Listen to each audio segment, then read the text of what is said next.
Late-night delivery app drivers are used to strange drop-off locations and quiet, empty roads. When my close friend Sarah took a high-paying midnight delivery order on a rainy Friday, she figured it was just another standard run to earn extra cash over the weekend. The delivery app guided her to an isolated property on an unlit road that didn't even show up on commercial maps. She went to drop off the food, and she never returned. The end of her story can never truly be told, because Sarah was never found, but her phone was left behind on a porch, still recording. This is the timeline of what it captured. At exactly 11:40 p.m., Sarah accepted a $60 order for a single bag of food. The GPS route led her away from the bright city lights and down an unlit, narrow gravel road. As the trees grew thicker, her phone's navigation system began to violently glitch, the digital arrow spinning in circles. The road ended abruptly at an abandoned, overgrown cul-de-sac, with a single dark two-story house at the center. Sarah stepped out of her car into the freezing night air, clutching the paper delivery bag tightly in her hands. The only sound was the steady patter of cold rain and a strange, heavy dragging noise coming from the tall grass nearby.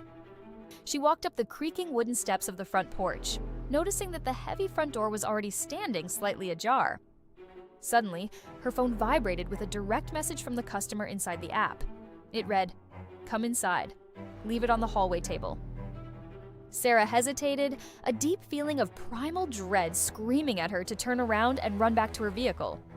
But wanting to complete the job, she pushed the heavy door open, stepping onto the dusty hardwood floor inside. The air inside smelled overwhelmingly of old rot and damp earth, and the house was completely stripped of any furniture. Before she could drop the bag, the heavy front door violently slammed shut behind her, the deadbolt clicking shut from the outside. Panicking, Sarah pointed her phone's flashlight around the empty hallway, finding a massive, cracked mirror hanging on the wall.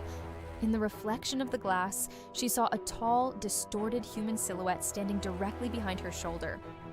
But when she spun around to defend herself, the hallway was completely empty. There was no one there. She looked back at the mirror.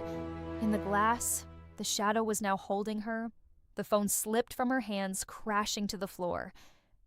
The next morning, Sarah's car was found idling in the driveway with the driver's door wide open.